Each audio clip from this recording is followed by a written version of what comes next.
तीर से न तलवार से इस देश में जंग जीतेंगे विचार से। हम लोगों का प्रण पूरे देश को एक ऐसा राष्ट्र बनाना है जो संविधान पर आधारित हो, ऐसा राष्ट्र नहीं बनाना है जो पाखंड पर आधारित हो, शोषण पर आधारित हो, अन्याय पर आधारित हो। देश दो धड़ों में कट गया है। एक तरफ संविधान विरोधी ताकतें हैं और एक तरफ संविधान समर्थक ताकतें हैं। 30 राज्यों के तमाम लोग इकट्ठे हुए थे। उसमें पूरे भारत में आने वाले 2025 तक हम 5 सूत्री कार्यक्रम पर को काम करना है। पहला सूत्री कार्यक्रम यह है कि शिक्षा लेगा, इस देश का 50 करोड़ लोग शिक्षित हो जाएगा। तीर से न तलवार से इस देश में जंग जीतेंगे विचार से। 2-3 बातें करके अपनी बात समाप्त करूंगा। ये धम्म दीक्षा का काम राष्ट्र निर्माण का काम है। ये बात मैंने बॉम्बे में एक बड़े आदमी के समक्ष बोला, वो आश्चर्य से दंग रह गया। कहता कि आप क्या कहना चाहते हैं? हमने कहा कि धम्म दीक्षा का कार्यक्रम राष्ट्र निर्माण का कार्यक्रम है। उन्होंने पूछा कि कैसे? हमने कहा कि धम्म दीक्षा के माध्यम से हम लोग एक सम्यक राष्ट्र के निर्माण का आधारशिला रख रहे हैं, जिसकी आधारशिला बाबा साहब डॉक्टर बी.आर. अम्बेडकर ने रखी थी, जिसकी आधारशिला इस देश में बाबा साहब डॉक्टर बी.आर. अम्बेडकर ने रखी थी, उसके आधारशिला भारत के संविधान में है। और भारत के संविधान के माध्यम से यदि हम अपने विचार, अपने व्यवस्था को लागू करना चाहते हैं तो सचमुच हम भारत को एक संवैधानिक राष्ट्र बना सकते हैं। और संवैधानिक राष्ट्र बनाने की शर्त सिर्फ और सिर्फ है कि हम इस देश को सम्यक राष्ट्र बनाएं। सम्यक राष्ट्र तभी बनेगा जब इस देश में समतामूलक व्यवस्था स्थापित होगी। सम्यक राष्ट्र तभी बनेगा जब इस देश में भाईचारगी विकसित होगी। सम्यक राष्ट्र तभी बनेगा जब इस देश में पाखंडवाद समाप्त हो जाएगा। सम्यक राष्ट्र तभी बनेगा जब इस देश में अंधविश्वास, अंधश्रद्धा और पाखंड को नेस्तनाबूद करके पंचशील के मार्ग पर पूरे देश को, पूरे नागरिकों को, पूरे इस देश की निर्णायक इकाइयों को हम लोग अवस्थित, व्यवस्थित और सुव्यवस्थित करके जो है उनको चलायमान कर दें। तब ये देश जो है सम्यक राष्ट्र बनेगा। और जिस दिन ये देश सम्यक राष्ट्र बन जाएगा उस दिन जो किसी भी तरह की भाईचारगी में कोई कमी नहीं रहेगी, मैत्री भाव में कोई कमी नहीं रहेगी, शील में कोई कमी नहीं रह जाएगी और भारत एक सचमुच संवैधानिक राष्ट्र बन जाएगा।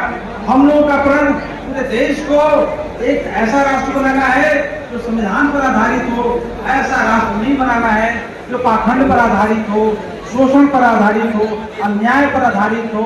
आज जो है आप जानते हैं भारत की सभी संवैधानिक संस्थाएं कहीं न कहीं मनवाद की शिकार हैं। भारत की जितनी भी संवैधानिक संस्थाएं हैं कहीं न कहीं वो मनवाद से ग्रसित हैं। भारत की जितनी भी संवैधानिक संस्थाएं हैं वो नेस्तनाबूद कर रही हैं। देश दो धड़ों में कट गया है। एक तरफ संविधान विरोधी ताकतें हैं और एक तरफ संविधान समर्थक ताकतें हैं। एक तरफ संविधान विरोधी, एक तरफ संविधानवादी। जंग इनके बीच में शुरू हो गई है। लड़ाई झगड़े की नहीं, मारकाट की नहीं, तीर तलवार की नहीं, AK-47 की नहीं, मिसाइल की नहीं, बल्कि ब्राह्मण संस्कृति और श्रवण संस्कृति के विचारों की। आज जो युद्ध चल रहा है, लड़ाई चल रहा है, जिनके हाथ में सत्ता है वो जीतने का भ्रम पैदा कर रखे हैं। लेकिन जिनके हाथ में, जिनके व्यक्तित्व में, जिनकी चेतना में विचार आ गया है, विचारों से जंग लड़ रहे हैं। और सबको पता है कि विचारों से जंग लड़ने वाले देश में नहीं दुनिया में वही जीतते हैं। इसलिए जागरण का काम किया जा रहा है, जागृत का काम किया जा रहा है। और जो समाज जागृत हो जाता है वो समाज कभी गुलाम नहीं होता है। जो समाज जागृत नहीं होता है वो समाज गुलाम होता है। इस बात को ध्यान रखिए। इस जागृत समाज की सबसे बड़ी विशेषता होती है वो जीवंत होता है, मुर्दा नहीं होता है। और जो जागृत समाज होता है वो शासक बनने की प्रेरणा रखता है। और जो शासक बनने की प्रेरणा रखता है वो अनुशासन में रहता है। हमसे बार बार चिल्ला रहे थे, बार बार निवेदन कर रहे थे, बार बार आपसे कह रहे थे, अरे भारत के महाराजाओं, भारत के शासकों, अनुशासन का परिचय दो। हम देख रहे थे कि उमंग से, उत्साह से, गर्मी से परेशान होकर भी जो है इधर उधर बिखरते हुए लोग अपनी जीवंतता में कोई कमी नहीं रखते थे। इसलिए मैं आपको प्रणाम करता हूँ, आपको सैल्यूट करता हूँ कि थोड़ा बहुत अनुशासन नहीं दिखाई दिया।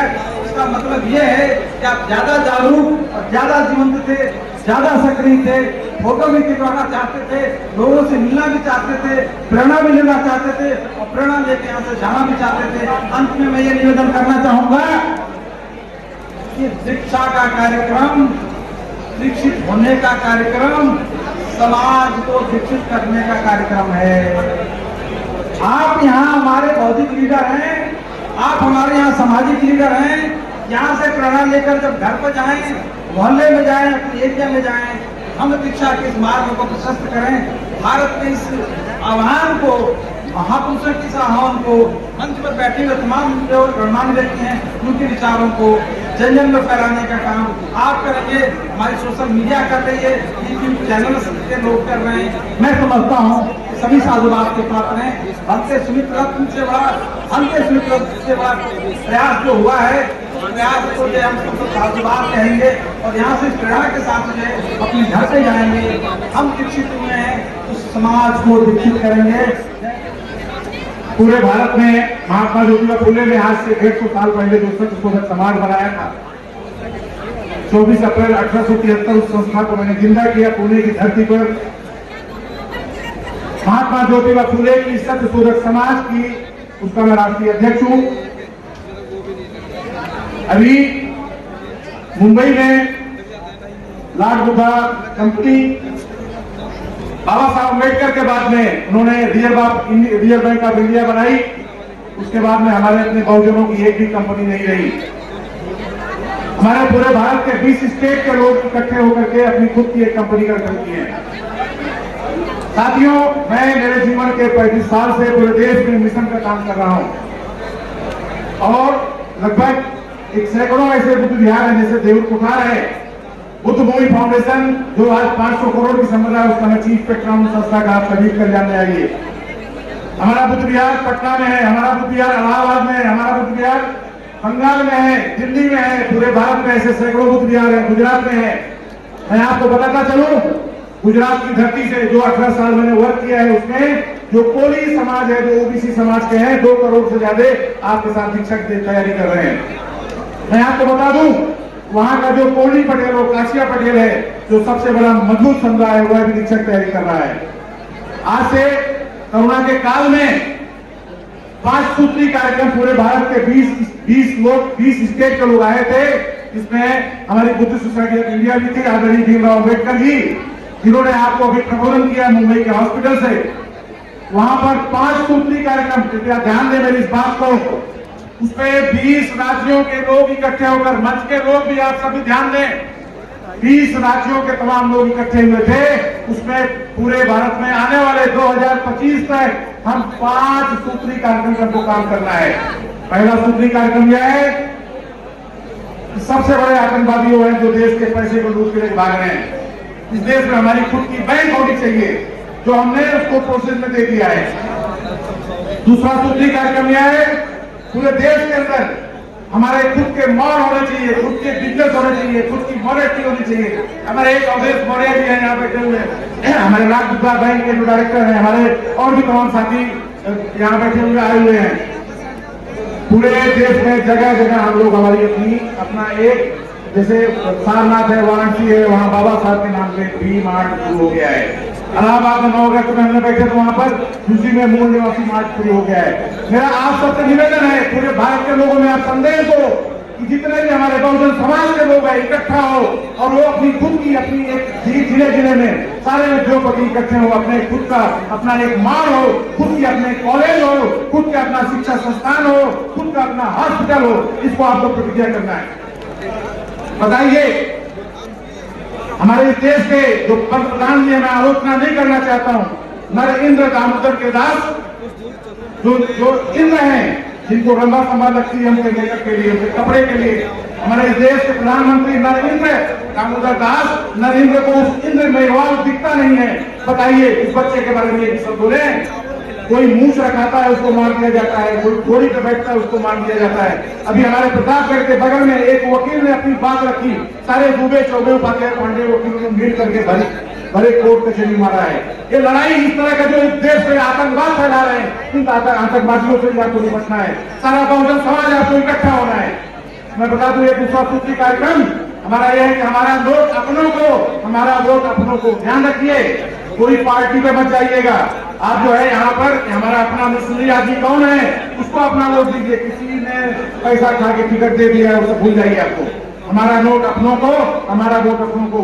हमारा जो दूसरा मिशन है कि हमारे आपके अपने भाइयों की दुकान हो, आपके अपने भाइयों को बिजनेस हो, आप अपना पैसा वहां दीजिए।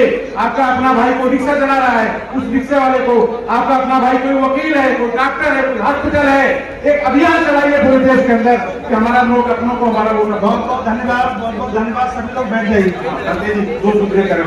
और तीसरा सूत्रीय कार्यक्रम हमारे ST/SC OBC समाज के लोग और वो हमारे एक पक्ष के भारत जोड़ो अभियान लेके निकले हुए हैं। बहुत अच्छी बात है, सम्राट अशोक की बात करना जरूरी है, बड़ी अच्छी बात है। अब मैं आपको बता दूं कि पहले जाति तोड़ो, वर्ण तोड़ो, फिर भारत जोड़ो, भारत जोड़ो।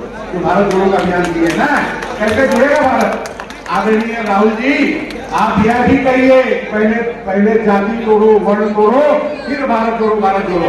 इसके लिए हमारे बहुजन समाज के लोगों ने, हमारे हर लोग ST/SC OBC समाज के लोग अब शादी विवाह शुरू कर दिए हैं। अब ये बुरा काम हो गया। और पांचवा जो हमारा प्रमुख काम है कि हमारे इतना आज भिक्षु संघ यहाँ बैठा हुआ है। मैं भिक्षु संघ को प्रबोधन करके कहता हूँ कि इस देश के अंदर एक टाटा, बिरला, अडानी, अंबानी ये भिखारी है। जिस दिन आप उनको अवॉइड कर दोगे ये सब रोड पे आ जाएंगे। मैं कहता हूँ कि हमारा जो बाबा साहब का भगवान बुद्ध के धर्म के पूरे देश में जितनी मॉनेस्ट्रीज हैं उसको अगर आप जनगणना कर लेंगे, उसका पूर्ण बैठ जाइए भाई। हाँ, तो ये उसको आप जनगणना करोगे तो अडानी अंबानी आपके सामने फेल हो जाएंगे। हमारा जो भिक्षु संघ है उससे निवेदन है पूरे देश के अंदर हमारी जितनी मॉनेस्ट्रीज हैं, हमारे जितने चैत्य है, हमारे जितने बुद्ध विहार है, उसकी जनगणना करके एक महासंघ की स्थापना हो। इस तरह से 5 सूत्री कार्यक्रम और सॉरी 4 हो गया। 5वां एक आखिरी कार्यक्रम आदरणीय बंदे जी भिक्षु संघ उपासक लोग आप सुनिए मेरी बात को। ये आने वाले 2025 को सम्राट अशोक विजयदशमी के दिन में दिल्ली है रामलीला मैदान में, लखनऊ है अम्बेडकर मैदान में, कलकत्ता है धनकल्ला मैदान में, मुंबई है आजाद मैदान में। पूरे भारत के लोग, सारे लोग पंचशील का ध्वज लेकर एक साथ 10 करोड़ से ज्यादा घर से निकल रहा है। तो एक साथ हम लोग सामूहिक दीक्षा लेंगे। बोले तैयार है आप लोग इसके लिए? आवाज दो, आवाज दो, आवाज दो। मैं बता दूं ये जो है ये 2020 में 5 सूत्री कार्यक्रम हम लोगों ने प्रतिज्ञा किया है और आने वाले 2025 में 10 करोड़ लोग, 10 करोड़ परिवार जिस दिन दीक्षा लेगा, इस देश का 50 करोड़ लोग बुद्धिस्ट हो जाएगा। इस देश का 50 ये बुद्धिस्ट का मतलब कोई अलग बात नहीं है, कोई धर्म की बात नहीं है, कोई धर्म परिवर्तन की बात नहीं है। भगवान का बहुत धन्यवाद। भगवान बुद्ध का जो धर्म है वो धर्म है, बाकी सबका समुदाय है। इसको एक फिर से सम्राट अशोक का भारत बनाना है, बाबा साहब सपना बनाना है। नेशनल दस्तक की आपसे गुजारिश है कि अगर इसको बचाना चाहते हैं तो नेशनल दस्तक को सब्सक्राइब करने के लिए रेड कलर के सब्सक्राइब बटन को दबाएं, फिर बेल आइकन की घंटी दबाएं। नेशनल दस्तक को बचाने के लिए बहुत जरूरी है कि हर खबर को शेयर करें, लाइक करें, कमेंट जरूर करें।